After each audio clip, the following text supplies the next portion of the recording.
Welcome everyone, and thank you so much for coming. The real reason we're here today is to celebrate the extraordinary year that CFC had in 2019. And we wouldn't have had that extraordinary year without these donors and their donor families. So I just want to tell you, let's take a moment and just acknowledge their selfless gift in giving, in deciding to donate, whether they signed up at the donor registry or their family just made that decision for them to be organ donors. So that's really the most important and the main reason that we're here today. So of those 11 organ donors, there were 18 kidneys transplanted, 9 livers, 5 hearts, 6 lungs. 5 of those were double lung sets, and 1 was an individual lung. And there were 2 pancreas. And in addition to that, there were 3 organs that were recovered for research protocols, and those are the local programs that New England Donor Services supports. So this is really extraordinary, these numbers. You typically do not see them in a community hospital, and it really speaks volumes to the collaboration and just the support that everyone here has shown to us. So as Jen said, there's over 100,000 people waiting for transplants, and the hospital staff here is responsible for getting over 40 people off that list. So that's pretty remarkable. So I would like to introduce you to Erin Garrity. So we have volunteers that work with us at New Donor Services, and Erin is going to share her story with you. She came here today to talk about her experience with organ donation, and I'm hoping this can show you the other side of what you typically see when we do have donors in the hospital. I was born happy and healthy and welcomed into a family of 6. For the first 6 months of my life, everything was typical, I was healthy. But at 6 months old, I caught a cold alongside all of my siblings. They were able to fight this off, but for some reason it reacted differently in my body. My mom noticed that I had labored breathing and took me to my local emergency department where I had chest x-rays that showed an enlarged heart. I was sent to Boston Children's via ambulance, where I met the team that I would have for the foreseeable future. More testing was done, and they found out that the heart structure was typical. Everything was in the right place, but there were 2 problems with my heart. One was the electrical wiring. My heart was having irregular beats, and the other was that my heart was enlarged, causing the walls to be thin and weak. It was evident that I would need a transplant to live and hopefully return to a somewhat normal life. By the time I was transplanted, my heart started beating without any medical interventions at all, and my PCP, who was in the operating room with my team, ran out to tell my parents, and they were really reassured knowing that this was the right choice for me. Without my donor, I wouldn't have any of the titles that I'm so proud to have today. I wouldn't be a godmother, a wife, an aunt, a maid of honor, cancer survivor, employee, the list goes on. I wouldn't have any of the things that I cherish so much in my life. I wouldn't know the feeling of waking up next to my husband and getting a kiss on the forehead, or dancing at the summit of mountains we've hiked, or the joy of finishing shoveling after a big snowstorm. I wouldn't know the feeling of seeing my godson's face light up when I enter the room as he yells my name and comes over for a hug, or the feeling of my nieces and nephews kicking from my sister's bellies, meeting them for the first time and having them reach up and grab my hand. I wouldn't know the pride of my siblings' accomplishments, like seeing my brother buy his first house, one of my sisters get her nursing pin, or my other sister graduate from medical school. I wouldn't have lived past 18 months and wouldn't have known what it meant to live life at all. I owe everything that I have to my donor, and they've really given me the gift of life in every sense of the word, and continue to give me gifts every day that I'm alive. Not a day goes by that I don't thank my donor for their selfless decision, and I understand that every milestone that I get to celebrate, another family has to grieve, and that's not something that I take lightly. I aim to make my donor proud every day and honor them in any way that I can. I hope that the recipients that benefited from these donations have a fulfilling second chance at life, and I hope that the donors know how appreciated they are and how much good, happiness, joy, and love they've brought back into the world. I know that I am thankful for my donor, and that somewhere in the country, all of these people who benefited from these donors are very thankful too. So this morning I want to share just a personal story that I went through, and why organ donation is important to me, and then also share what we've been going through in the ICU with these cases.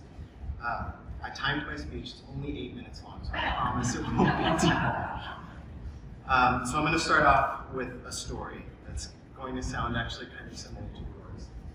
So Jason is a 7-year-old boy, and he does what 7-year-old boys like to do. He loves his mom and his dad and his brother, and he goes to school, he plays sports, He has friends. He eats potato chips and drinks a lot of soda. And one day he's running around outside with his friends, and he suddenly can't breathe very well. So an ambulance is called, and he's brought to the local hospital. They do a workup, and they show that he has a heart issue. So they transfer him 2 hours down to the children's hospital in the big city. And Dad brings his brother to Grandma's house and rushes down. Mom rides in the ambulance. And so the next several hours are filled with nervousness and anxiety, parents racing heartbeats, clanging hands, and pangs of fear. And all at the same time, parents are trying to do what parents do, comfort their child and try to make everything seem okay. And so that evening, Jason is brought down for cardiac catheterization, and the parents wait in a small little waiting room where the chairs aren't very comfortable and the TV wasn't working right. And a code bell goes off overhead, and their hearts sink. A few minutes pass, which of course feels like an eternity, until the doctors come in and explain that during the procedure, Jason's heart stopped beating for a few minutes. He's brought up to the cardiac intensive care unit. He's placed on life support. And the doctors sit with Mom and Dad and explain what's wrong with his heart. He's now stable, but his only option is a transplant. So the workup begins and the waiting starts. And for 2 months, Jason waited. He was confined to his bed. He had thick plastic tubes running blood out into machines. But he was stable enough to be interactive and awake. And so his parents would sit there and try to help him be comfortable in the bed, play with Legos, work with physical therapy, anything. But 2 months is a long time, and he was only 7. The clock was ticking. Thanksgiving passed, Christmas passed, New Year's passed, and every hour, every minute, and every second that passed by meant that Jason might not survive. At 4 a.m., I woke up to a call from my supervisor saying that they found a matching donor. So I rushed to the hospital. I met his parents. We went back into the ICU. They gave him words of encouragement, comfort. The OR team brought him back to the OR. So I spent that day with Jason's parents trying to comfort them as best I could. Talked with Jason's mom about her feelings of hope and fear, and her feelings of grief that her child might live because somebody else's didn't. 12 long hours passed by when they called and said Jason was out of the OR. And the parents felt elation and hope. They felt fear and doubt. Would the body reject the transplant? Is it actually going to work? And 10 days later, Jason walked out of the hospital. Organ donation has 2 sides. Both come with challenges, joys, and sorrows. So we at CMC don't get to see the Jasons of the world walking out of the hospital. We see the other side, the side that Jason's mom grieved for. These were stories of people who were sons and daughters, husbands and wives, parents, siblings, family. They're stories of love and of loss and tragedy. But because of the gift that they gave, they led to stories of love and life and triumph. In order to make that gift possible, as Julie mentioned, it takes a very dedicated team of hardworking and compassionate people. The physicians, surgeons, the bedside nurses, maybe even the social worker, the willing donor team, and the family, they all have to work together to navigate a very delicate and a very tragic time in the family's life. The amount of care and testing and difficult conversations that take place, it's hard work. But the reason we do this work is because somewhere in our surrounding New England area, someone is sitting there waiting, like Jason's family, counting the hours and the minutes and the seconds, waiting for that call, which for them is the difference between life and death. So today we recognize the imperative work that our team has been a part of.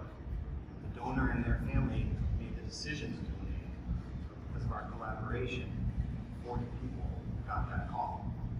40 people walked out of the hospital. So I'd like to just close with a couple of quotes.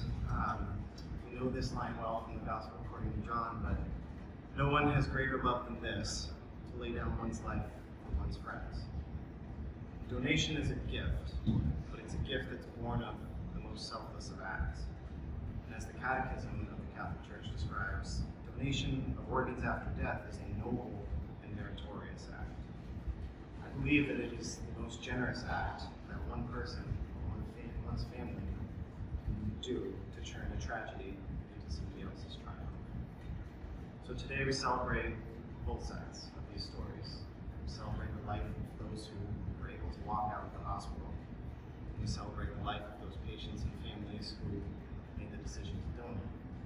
We celebrate the hard work and dedication of our team and the donor services that made that happen.